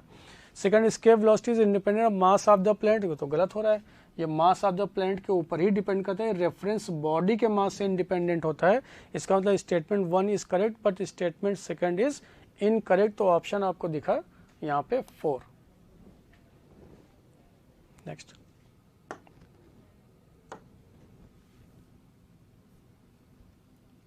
Question number 27. Consider a situation in which a solid cylinder and hollow sphere roll down on the same inclined plane without slipping. Assume that they start rolling from rest and having identical diameter. The correct statement for this situation is, 4 option आपको यहाँ पे दे रखा है, उसके according आपको पता करना है कि यहाँ पे वैल्यूज़ क्या होगा। देखो पहले यहाँ पे दे रखा है sphere has the greatest and the ring has the least velocity. तो पहले यहाँ पे वेलोसिटी के एक्सप्रेशन को याद करें, अगर हम लोग रोल करता हुआ तो v equal to under root, ये प्रूफ करके आता है रिजल्ट, आपको याद होगा 2gh divided by 1 plus K square divided by R square. कैसे पता किया हम लोग, कंजर्वेशन ऑफ एनर्जी यूज़ के, तो mgh equal to 1 plus total जो रोलिंग मोशन पे एनर्जी होगा kinetic translational plus rotational into इसको लिखते हैं half of m into V square. तो यहाँ से ये रिजल्ट आया आपके पास under root 2gh 1 plus K square by R square. अब सारा फैक्टर डिपेंड कर रहा है किसके ऊपर, के स्क्वायर बाई आर स्क्वायर के ऊपर। रिंग की बात करें तो रिंग के लिए I equal to M K square equal to M into R square बराबर एम के स्क्वायर। तो यहाँ से K square by R square आपको दिखा 1 के बराबर, तो यहाँ पे लिख लिया वेलोसिटी ऑफ रिंग, रिंग के लिए तो ये आ जाएगा 1 plus K square by R square. यहाँ वैल्यू पुट किया 1 प्लस 1 2 से 2 कट हो गया, तो ये वैल्यू आ गया अंडर रूट जी एच के बराबर, पहला केस में। सेकंड आपके पास दिख रहा है यहाँ पे स्फीयर है, देखिए solid cylinder and hollow sphere है। सॉलिड सिलेंडर की बात की तो सॉलिड सिलेंडर के लिए सॉलिड सिलेंडर तो I equal to M K square equal to half of M R square, तो K square by R square का वैल्यू आ गया 1/2। जैसे 1/2 मिला तो स्पीड आपके पास आ गया अंडर रूट 2gh, चूँकि यहाँ पे हाइट सेम है 1 प्लस 1/2, तो ये आ गया 3/2, तो ये अंडर रूट 4/3 इंटू GH के बराबर, तो 1.15 ऑफ रूट GH अप्रॉक्स होगा ये वैल्यू। फिर लास्ट में आपके पास दिख रहा है हॉलो। अगर हॉलो के लिए बात करें तो हॉलो स्फीयर, हॉलो स्फीयर के लिए तो I equal to again M K square equal to 2/3 of M R square, तो K square by R square का वैल्यू आपके पास आ गया 2/3। तो यहाँ पे ये था सिलेंडर के लिए सॉलिड सिलेंडर, और अब यहाँ पे लिख रहे हैं हम लोग हॉलो स्फीयर के लिए, तो under root 2gh divided by 1 plus 1/2, तो ये हो जाएगा 5/3, that is under root 6/5 of GH, that is 1.09 times of under root GH approx में। तो देखने को मिला सबसे ज़्यादा जो है सिलेंडर के पास है और सबसे कम जो है वो रिंग के पास में। तो the ring has the least and the cylinder has the greatest velocity of centre of mass of the bottom. तो ऑप्शन दिखा आपको second. Next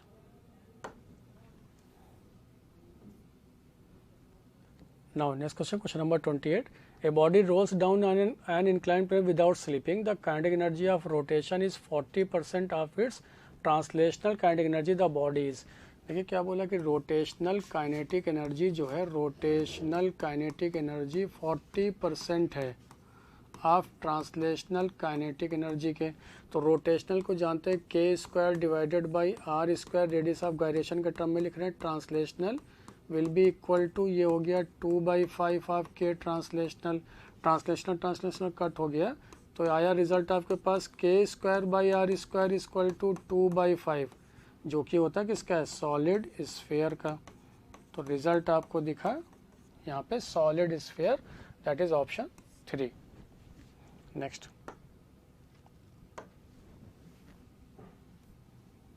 question number 29। A light of wavelength 5600 angstrom illuminates a single slit of width 0.84 into 10⁻⁴. The maximum possible number of diffraction minima produced on both sides of the central maxima. तो in case of single slit यानी diffraction pattern में लिख रहे हैं हम लोग यहाँ से d sin theta will be equal to n lambda। तो बोला गया for minima both sides of the first, बोला गया था maximum possible number of diffraction minima produced on both sides of the central maxima, यानी कि n पूछा गया, तो n will be equal to हो जाएगा d sin theta divided by lambda. d का वैल्यू दे रखा है आपको 0.84 इंटू 10⁻⁻⁴ मीटर में। थीटा यहाँ पे दे रखा है आपको, थीटा दे रखा है यहाँ पे मिनिमम बोला गया ना, हाँ ठीक है, मिनिमम अगर की बात कर रहे हैं मिनिमम नंबर कितना प्रोड्यूस होगा, तो साइन थीटा की वैल्यू यहाँ पे लिख लिया हम लोग 1 के बराबर, ये हो गया इंटू 1 डिवाइडेड बाई वेवलेंथ आपको दे रखा है 5600 एंगस्ट्रॉम, तो 10⁻⁻10 लिखे। जब 10⁻⁻10 लिखे तो यहाँ पे ये वैल्यू को सॉल्व किए तो ये वैल्यू अप्रॉक्स में आया आपके पास 150, पूछा गया बोथ साइड्स, तो सेंट्रल के बोथ साइड में मतलब बोथ साइड, तो 2 से मल्टीप्लाई कर देंगे। सेंट्रल के बोथ साइड तो 2 into 1/50 that is will be equal to 300। तो ऑप्शन दिखा आपको यहाँ पे सेकंड। जानिए पूछा गया था मैक्सिमम पॉसिबल नंबर, ये तभी पॉसिबल होगा जब इसकी वैल्यू को हम लोग क्या लिखें यहाँ पे 1 के बराबर। Next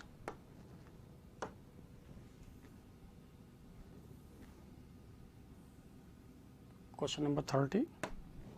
A single slit of with D is illuminated by the monochromatic light of wavelength 500 nanometer, the value of D for which the first minima appears at 30 degree on the screen will be। देखिए यहाँ पे फिर से बोला गया आपसे for single ये diffraction phenomena के लिए, तो डी साइन थीटा बराबर एन लैम्डा, एन का वैल्यू 1 है, ये फर्स्ट बोला गया यहाँ पे, और लैम्डा आपको दे रखा है 500 नैनोमीटर, तो इसको 10 टू द पावर -9 लिख लिए। डी पूछा गया आपसे, और साइन थीटा कितना होता है 30 डिग्री, तो साइन 30 1/2, तो यहाँ से डी की वैल्यू को सॉल्व किए तो ये आया आपके पास 1 माइक्रोमीटर, तो ऑप्शन दिखा आपको first. Next question number 31। The interference pattern is obtained with two coherent light sources of intensity ratio 9:1 and the ratio of I max plus I min y max minus I min 5/x। find the x क्या होगा। देखिए पहले हम लोग maximum intensity की बात करें तो will be equal to I1 plus I2 plus 2√I1 I2 cos phi का वैल्यू 1, और आई मिन की बात करें तो यहाँ पे I1 plus I2 minus times of 2√I1 I2।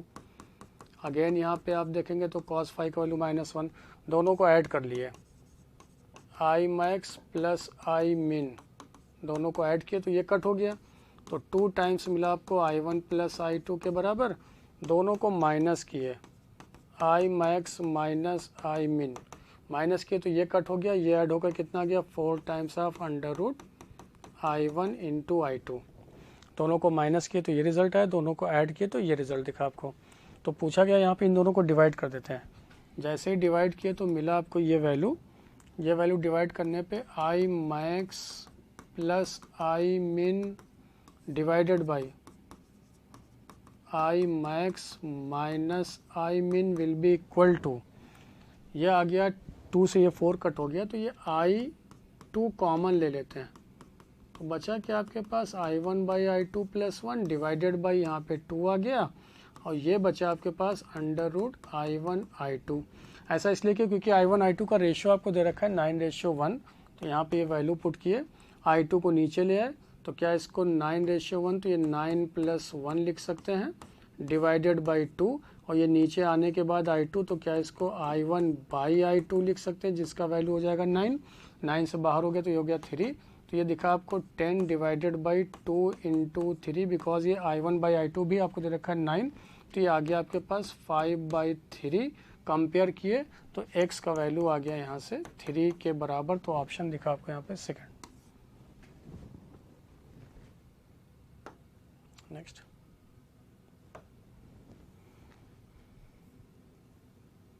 Question number 32। In Young's double slit experiment, if the source of light changes from yellow to indigo, then the intensity of minima, the distance between consecutive fringe width, the distance between consecutive, the central bright fringe width। देखिए fringe width की बात करें तो B equal to होता है lambda, B equal to lambda D upon small d। अगर यहाँ medium ले आए तो बीटा फॉर मीडियम, तो यहाँ लिखना होगा lambda for medium into capital D by small d। Beta for medium लिखे तो लैम्डा बार फॉर मीडियम क्या हो जाएगा, lambda in air divided by D divided by mu of medium, यानी कि fringe width in a medium will be equal to fringe width in air divided by mu of medium. Medium के आने की वजह से फ्रिंज विद क्या होगा, decrease करेगा, तो the distance between consecutive fringes will decrease, तो ऑप्शन आपको यहाँ दिखेगा 3। Next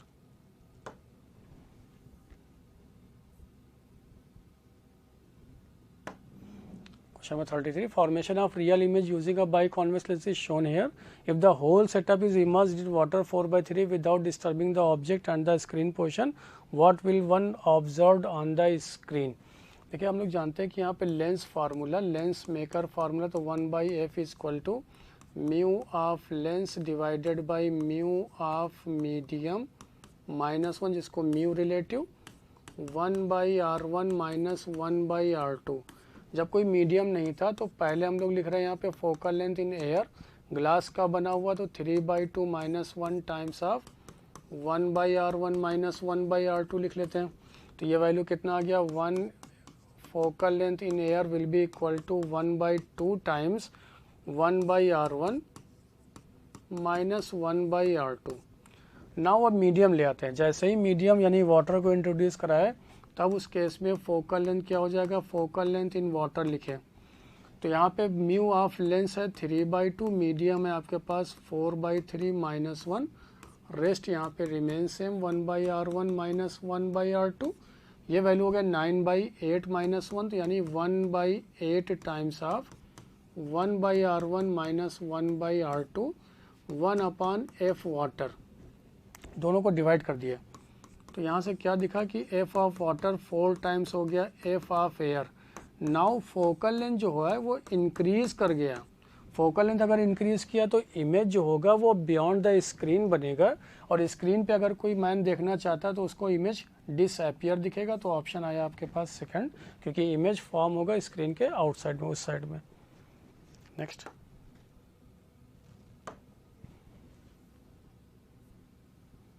now this question number 34. A disc of mass 2 kg and radius 2r is free to rotate about as horizontal axis passing through its center and perpendicular to the plane of the disc. A body of perpendicular to the plane of the disc बोला गया। A body of same mass as that of the disc is fixed at the highest point of the disc. Now the system is released when the body comes to the lowest position. Its angular speed will be this where x is। यानी कुछ ऐसा है, अगर ये disc है, ये इसका radius 2r है, एक बॉडी यहाँ पे है, बॉडी वापस आ गया इसके लोवेस्ट पोजीशन पे। ये बॉडी का भी मास दे रखा है यहाँ पे, मान लेते हैं कैपिटल M के बराबर दे रखा है ना, body, a body of same mass. तो मान लेते हैं इसका भी ये डिस्क है जिसका मास m,2r है, रेडियस 2r है, बॉडी का भी मास m है, बॉडी यहाँ पे आ गया कैपिटल M। ठीक, तो ये इस अपने एक्सिस के अबाउट ऐसे रोटेट कर रहा है। ये पूछ रहा है कि इस एक्सिस के अबाउट जब ये ऐसे रोटेट किया जब ये ऐसे घूम के ऐसे आ जाएगा, क्योंकि ये ऐसे ऐसे घूम रहा है, बॉडी वापस आया ऐसे, तो पूछ रहा है कि क्या होगा। तो लिख सकते हैं हम लोग loss in potential energy will be equal to gain in kinetic energy. अगर हम लोग लॉस की बात करें तो ये हो गया mg इंटू 4r के बराबर, बिकॉज ये h जो होगा वो इसके लिए डायमीटर बन जाएगा, और डायमीटर हो जाएगा 4r के बराबर क्योंकि रेडियस 2r है। Will be equal to half I omega square, तो चाहिए आपको हाफ आई ओमेगा स्क्वायर, तो I moment of inertia. Moment of inertia यहाँ पे दो पैरेलल एक्सिस थ्योरम से, पहले इसका डिस्क का दिखेगा तो half of m into 2r का स्क्वायर एक्सिस के about passing through the plane and perpendicular to the plane passing through it centre, plus M D square यानी पैरेलल एक्सिस थ्योरम, इसका भी हम लोग को वही मोमेंट ऑफ इनर्शिया चाहिए। तो m इंटू इसका सेपरेशन है यहाँ से 2r के स्क्वायर के बराबर इंटू ओमेगा स्क्वायर, यानी लॉस इन पोटेंशियल बराबर गेन इन काइनेटिक एनर्जी के बराबर आ गया।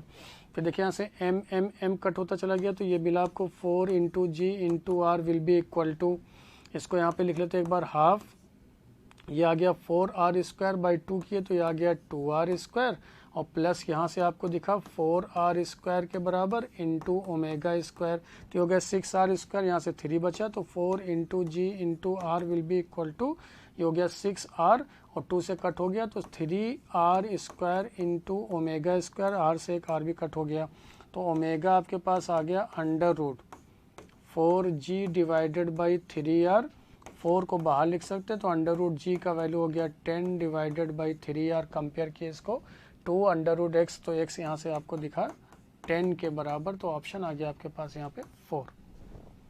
Next,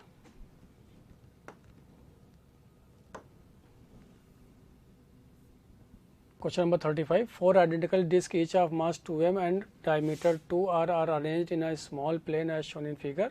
If the moment of inertia of the system about O dash is x by 3 mr square, then the value of x will be. देखिए अगर हम लोग यहाँ पे बात करें तो ये वाला जो डिस्क है, ये वाला, ये डिस्क के डायमीटर से ऐसे पास हो रहा है अगर ये एक्सिस, तो पता करने के लिए मोमेंट ऑफ इनर्शिया पहले सेंटर ऑफ मास से पास किए तो पैरेलल एक्सिस थ्योरम लगाएंगे तो I will be equal to I centre of mass plus M D square. तो यहाँ पे डायमीटर है तो 1/4 2m into R square plus 2m और यहाँ से यहाँ इसके बीच का सेपरेशन दे रखा है आपको r के बराबर, तो इंटू एम आर स्क्वायर लिख लिए. तो moment of inertia about O dash will be equal to, तो यहाँ पे 2 टाइम्स लिखे, इन दोनों के लिए 2 टाइम्स लिख रहे हैं, यानी कि इसके और इसके लिए तो 1/4 चूँकि डायमेट्रिकली पास हो रहा है 1/4 2m into R square plus इन दोनों के लिए लिखे तो ये भी 2 टाइम्स है. अब यहाँ पे पास हो रहा है, दिखा हुआ है सामने 1/4 into 2m into R square plus 2m into R square के बराबर. इसको सॉल्व के देखो, इससे 4 कट हो गया तो यहाँ बचा एम आर स्क्वायर, फिर इसको मल्टीप्लाई किया तो ये भी इससे कट हो गया तो प्लस एम आर स्क्वायर और प्लस 2 इंटू 2 मिल के हो गया यहाँ पे 4 ऑफ एम आर स्क्वायर. तो आ गया ये 6 M R square is equal to, इसको कंपेयर कर दिया कि x by 3 into M R square के बराबर है तो x इक्वल टू यहाँ से आ गया 18. तो ऑप्शन दिखा आपको यहाँ पे first. Next Question number 36. A circular disc of radius r is removed from a bigger circular disc of radius 3r such that the circumference of the disc coincide. यानी कि ऐसा है कि यहाँ पे डिस्क है आपके पास, ये यहाँ इसका रेडियस है 3r, तो ऐसे कट किए कि इसका सरकमफ्रेंस ऐसे कोइंसाइड करे जिसका रेडियस है यहाँ पे r, तो ये सेपरेशन यहाँ से बचेगा इन दोनों के सेंटर के बीच 2r. अगर इसका सेंटर C1 इसका सेंटर C2 है तो अभी क्या नहीं पता, इसका मास भी नहीं पता तो m डैश लिख लिया. The centre of mass of the new disc is xr from the centre of the bigger disc the value of x पूछा गया आपसे. या तो आप इसको एरिया के टर्म में लिख लेते हैं तो मास के टर्म में लिख लेते हैं. तो एक काम करते हैं, एरिया के टर्म में बात करें तो यहाँ पे x centre of mass will be equal to, तो a1 x1 minus of a2 x2 divided by a1 minus a2. a1 की बात करें तो फर्स्ट के लिए लिख रहे हैं पाई इंटू 3r का होल स्क्वायर, लेकिन इसका position centre of mass C1 के अबाउट तो सेंटर पे है तो यहाँ पे 0 लिखा यानी विदाउट कैविटी. अब कैविटी के बारे में बात करें तो माइनस इसका रेडियस है, इसका एरिया हो जाएगा पाई आर स्क्वायर इंटू सेपरेशन दोनों सेंटर के बीच का कितना दे रखा है यहाँ पे 2r के बराबर divided by pi into common ले लेते हैं तो ये हो जाएगा 9r square minus r square, तो ये आ गया आपके पास 8. ये देखा minus pi R square into 2 into R divided by, ये आ गया आपके पास पाई इंटू 8r स्क्वायर. तो यहाँ से देखिए r square pi pi cut हो गया तो ये बचा आपके पास माइनस का r/4. तो ऑप्शन दिखा यहाँ पे कंपेयर करने पे x का वैल्यू 1/4 के बराबर, तो ऑप्शन है आपके पास 3. Next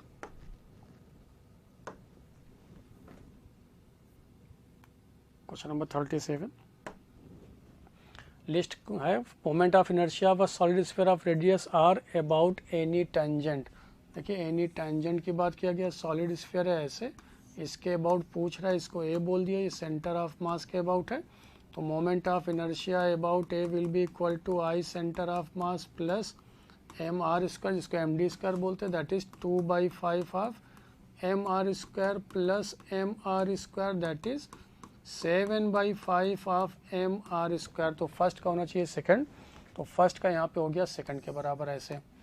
the moment of inertia of hollow sphere of any tangent, तो सिमिलरली हॉलो स्फीयर के लिए लिखेंगे तो I is equal to about A, tangent है तो ये होता है सेंटर ऑफ मास के about 2/3 of M R square plus M R square, तो ये हो जाएगा 5/3 ऑफ एम आर स्क्वायर. तो या 3/2 हो तो 5/3 एम आर स्क्वायर. तो ये दिखा आपको बी का फर्स्ट आ गया, तो बी का हो गया यहाँ पे first.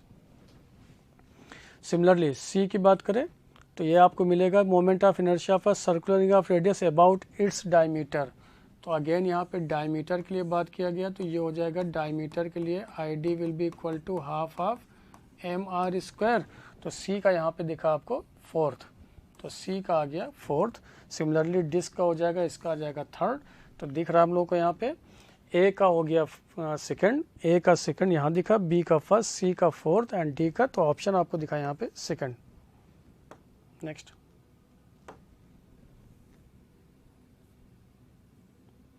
Question number 38। A particle is moving with constant acceleration a. Following graphs shows v square versus x displacement plot.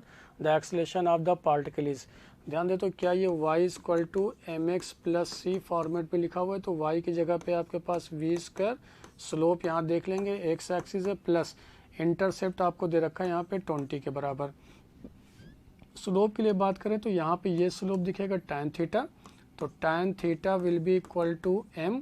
m की बात करें तो चाहिए यहाँ पे परपेंडिकुलर, परपेंडिकुलर इतना है that is 40 minus 20 divided by base है यहाँ पे 20, तो ये आ गया 1 के बराबर, तो यहाँ लिखे इसको 1।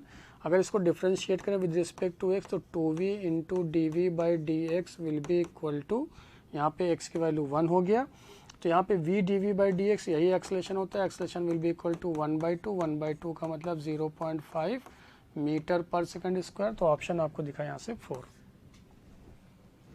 Next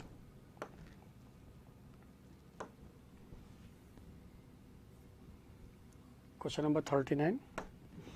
The one division of main scale of vernier caliper reads 1 mm and 10 division of the vernier scale is equal to 9 division of main scale, यानी 10 VSD इक्वल हो गया 9 ऑफ MSD के बराबर, यानी कि 1 of VSD will be equal to 9/10 of MSD।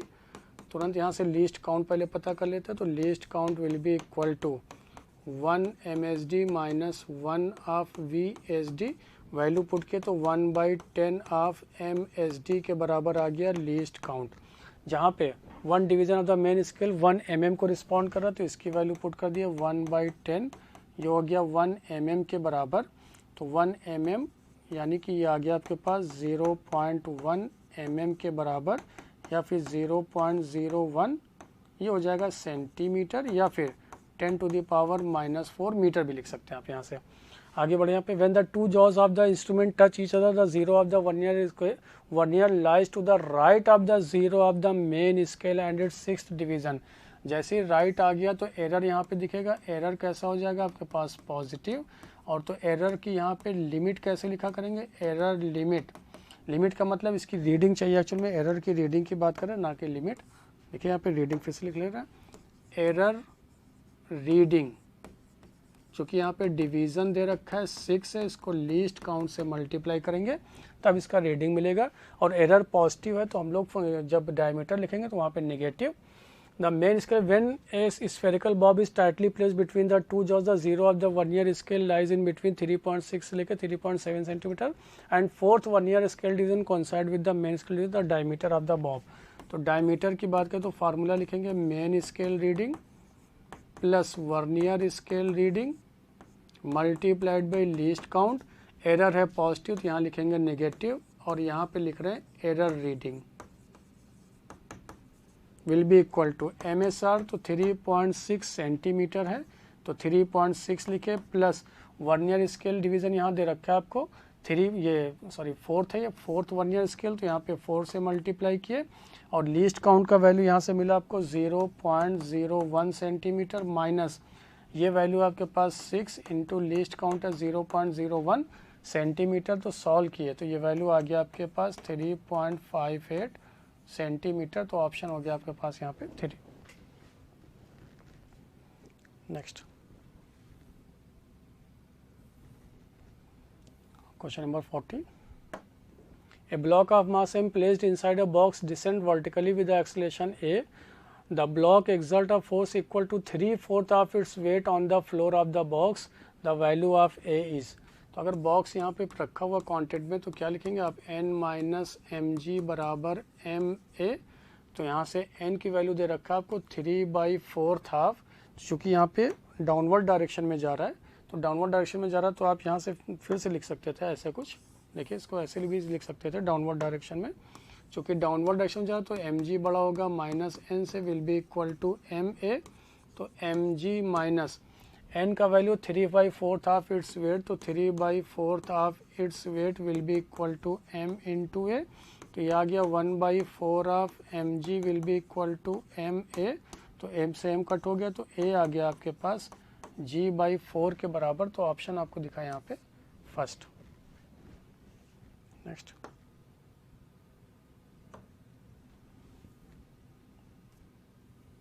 next question, question number 41. What percentage of kinetic energy of a moving particle is transferred to a stationary particle when it strikes the stationary particle of 7 times its mass? Assume the collision to be head on elastic collision, यानी कि अगर ये कि smaller body है u1 से आके टकरा रहा है और एक यहाँ पे u2 ऐसा रेस्ट पे है जो कि इसके मास से 7 टाइम्स मास ज़्यादा, अगर इसका मास m है तो कोलिजन इलास्टिक है, टकराने के बाद मान लेते हैं v1 है, उसका ये v2 हो गया जिसका मास है 7m के बराबर v2, कोलिजन यहाँ पे इलास्टिक। तो अगर हम लोग v2 के यहाँ फार्मूला की बात करें तो v2 will be equal to, याद होगा आपको, m2 minus E m1 divided by m1 plus m2 into u2 plus 1 plus E times of m1 u1 divided by m1 plus m2। ये तो यहाँ पे 0 है तो v2 मिल गया हम लोग को, v2 की वैल्यू आ गया, इलास्टिक कोलिजन है तो 2 और मास इसका दे रखा है आपके पास 7 यहाँ पे m के बराबर, चूँकि हम लोग यहाँ पे v1 लिख रहे हैं तो ये 2m, सॉरी फिर 2 दो बार हो गया, इसको सही से लिख लेते हैं, 2 यहाँ पे m, 1 प्लस 1 2 हो गया into m into you divided by यहाँ पे m प्लस m, तो ये आ गया 8m के बराबर। तो v2 का वैल्यू आपके पास आ गया u/4।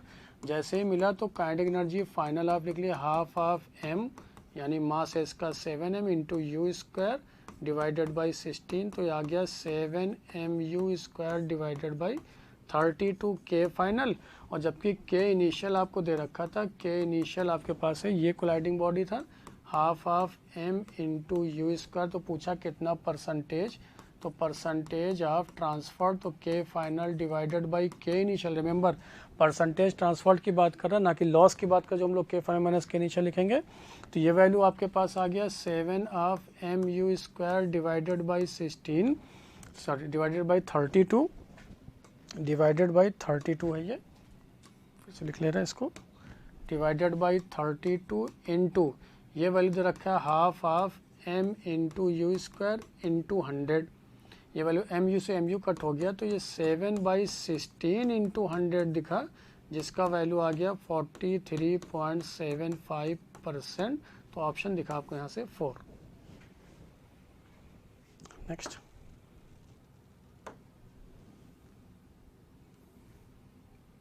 Question number 42. Under the same load, wire A having length 6 meter and the cross section of this 3 into 10 power minus 5 meter square stretches uniformly by the same amount as another wire B of length 8 meter and a cross section of 4 into 10 power minus 5 meter square stretches. The ratio of Young's modulus of wire A to that of wire B. Young's modulus का formula तो stress यानी कि force upon area divided by strain यानी delta L divided by L, तो Young's modulus दिखा आपको F into L divided by A into delta L. Stretching same है, force same लगाया गया, तो Y प्रपोर्शनल दिखा आपको L डिवाइडेड बाई ए, तो यहाँ से Y1 बाई Y2 लिखे तो will be equal to L1 divided by L2 into A2 divided by A1। तो L1 आपको दे रखा है, पहला है यहाँ पे 6 मीटर, फिर है आपके पास 8 metre into cross sectional area है यहाँ पे 4 into A2 10 to power minus 5 और उधर दे रखा था आपके पास 3 into 10 to the power minus 5। Solve किए तो ये वैल्यू कितना गया, 2 से 2 कट गया तो 1:1 आया, तो ऑप्शन दिखा आपको यहाँ पे सेकंड। नेक्स्ट,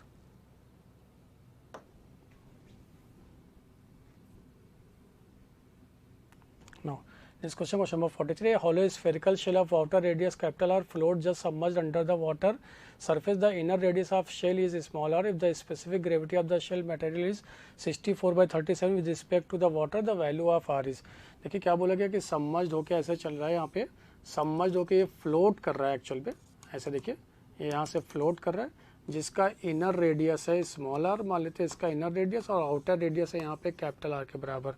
तो यानी कि इस वाले पोर्शन में जितना यहाँ पे इसके पास वेट होगा, फ्लोटेशन कंडीशन में जानते हैं हम लोग फ्लोटेशन में क्या होता है, क्योंकि ये वॉल्यूम मिलेगा आपको यहाँ से सबमर्ज्ड होने के पास, जिसके पास इंटरनल और एक्सटर्नल दोनों यहाँ पे रेडियस दे रखा है, इनर रेडियस है स्मॉल आर, आउटर रेडियस है कैपिटल आर। तो फॉर फ्लोटेशन के लिए हम लोग जानते हैं buoyancy force must be balanced by weight बराबर क्या हो जाएगा यहाँ से mg। तो buoyancy force due to always liquid, तो यहाँ पे लिखेंगे हम लोग density of water into volume of the submerged portion, तो बोला गया कम्प्लीटली यहाँ पे, तो 4/3 पाई आर क्यूब इंटू यहाँ पे क्या लिखे g is equal to mass और अब डेंसिटी इंटू वॉल्यूम, तो डेंसिटी ऑफ सॉलिड, लेकिन वॉल्यूम जो इसके पास पोर्शन में मिलेगा वो R cube minus small R cube के बराबर इंटू स्मॉल जी लिखे। तो 4/3 पाई ये इससे कट हो गया। तो यहाँ से देखिए एक रिजल्ट आपको दिखा, R cube equal to density of solid divided by density with respect to water यानी लिक्विड, और ये यहाँ पे है आपके पास R cube minus small R cube के बराबर, यही दे रखा आपको स्पेसिफिक ग्रेविटी दैट इज 64/37। तो इसकी वैल्यू यहाँ पे फिर से लिख लेते हैं, 64 divided by 37 will be equal to R cube minus small R cube cross multiply किए 37 R cube will be equal to 64 R cube minus 64 small R cube. तो यहाँ से आपको रिजल्ट दिखा 64 small R cube will be equal to 64 capital R cube minus 37 capital R cube. तो क्या ये 27 capital R cube मिला आपको। तो क्या small R cube will be equal to 27 divided by 64 into capital R cube. तो क्या इसको r equal to 3/4 of r लिख लें। तो ऑप्शन दिखा आपको यहाँ से 4।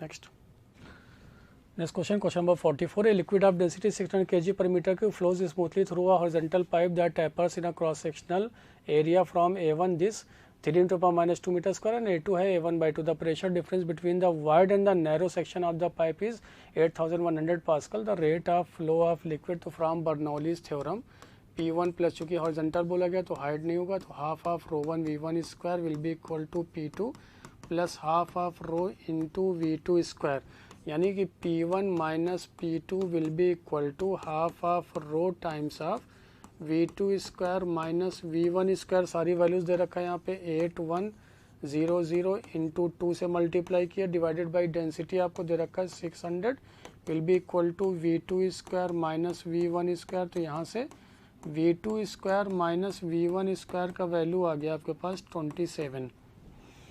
फिर यहाँ पे रिलेशन पता करना है फ्रॉम इक्वेशन ऑफ कॉन्टीन्यूटी। तो फ्रॉम इक्वेशन ऑफ कॉन्टीन्यूटी इससे बात करें तो लिख सकते हैं A1 V1 will be equal to A2 V2 और A2 दे रखा है आपको A1/2 इंटू V2। तो यहाँ से रिजल्ट आ गया V2 इक्वल टू 2V1 के बराबर, यहाँ पुट कर दिए तो 2V1 ये हो जाएगा 4V1 square minus V1 square equal to 27। तो ये आ गया V1 स्क्वायर इक्वल टू 9। तो V1 आ गया आपके पास 3 मीटर पर सेकंड। तो देन V2 आपके पास आ जाएगा वहाँ पुट करने पे 6 मीटर पर सेकंड। पूछा गया the rate of flow of liquid पूछा गया, तो rate of flow of liquid, तो rate of flow that is capital Q will be equal to A1 V1। A1 का वैल्यू दे रखा आपको 3 इंटू 10 टू दी पावर -2 और V1 आ गया आपके पास यहाँ पे 3। तो ये आ गया answer 9 into 10 to the power -2 kg पर मीटर क्यूब पर सेकंड। ये आ जाएगा आपके पास मीटर क्यूब पर सेकंड। चूँकि रेट पूछा गया है तो ये dV/dt के बराबर होता है, तो ये आ जाएगा आपके पास मीटर क्यूब पर सेकंड। ऑप्शन दिखा आपको यहाँ से 3rd। Next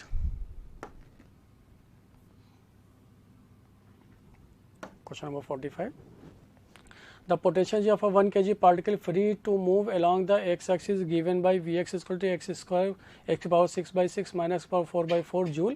The total mechanical energy of the particle is 4 joule. Then the maximum speed. अगर स्पीड यहाँ पे मैक्सिमम टोटल एनर्जी दे रखा है तो इसका मतलब यहाँ पे पोटेंशियल एनर्जी मिनिमम होगा, और potential energy as a function of X दे रखा है तो उसकी मिनिमम वैल्यू पता करने के लिए पहले इसको डिफ्रेंशिएट करेंगे. डिफ्रेंशिएट करके इसको 0 पुट करेंगे तो dv by D X will be equal to, ये आ गया आपके पास 6x की पावर 5 बाई 6 माइनस 4x की power 3 divided by 4 equal to 0. तो यहाँ से x क्यूब कॉमन लिए तो बचा x square minus 1 equal to 0. Either x cube 0 होगा, आइदर x स्क्वायर माइनस 1 0 होगा. तो x का दो वैल्यू आया, एक तो x बराबर 0 क्यूब पुट करने से, और एक की value x equal to plus minus 1 due to X square minus 1 की वैल्यू 0 पुट करने से. x की वैल्यू 0 पुट करें तो v बराबर 0 आया, लेकिन x की वैल्यू यहाँ पे 1 पुट की है. तो पोटेंशियल एनर्जी का मिनिमम वैल्यू, रिमेंबर ये वेलोसिटी नहीं, this is the potential energy है जिसका मिनिमम वैल्यू लिख रहे हैं हम लोग. v minimum will be equal to 1 by 6 minus 1 by 4. तो यहाँ से हम लोग एलसीएम लिए यहाँ पे 12, तो ये आ गया 2 माइनस 3 दैट इज माइनस का 1 बाई 12 आ गया आपके पास. माइनस का 1 बाई 12 मिला जूल के बराबर. तो जैसी वैल्यू यहाँ पे माइनस 1 बाई 12 आ गया तो आप लिख सकते हैं पोटेंशियल एनर्जी. तो पूछा गया आपसे टोटल, चूँकि आप जानते हैं total energy will be equal to potential energy का मिनिमम वैल्यू. तो यहीं से आप लिख पाएंगे काइनेटिक एनर्जी का मैक्सिमम वैल्यू, जो कि यहाँ पे दे रखा है 4. ये वैल्यू इधर ट्रांसफ़र किए तो प्लस का 1 by 12 equal to kinetic energy का मैक्सिमम वैल्यू. इसको सॉल्व किए तो ये आ गया आपके पास 49 divided by 12 of kinetic energy maximum, जो कि हो जाएगा half of m into V max का स्क्वायर. तो यहाँ से इसको कट कर दिए. मास आपको दे रखा है क्वेश्चन में, द मास इज़ 1 kg, ये वैल्यू 1 हो गया, इधर इसको कट कर दिया तो v मैक्स आ गया आपके पास. v मैक्स का square will be equal to 49 divided by 6, तो v मैक्स हो गया that is 7 divided by root 6 metre पर सेकेंड. तो ऑप्शन आपको दिखा यहाँ पे फर्स्ट.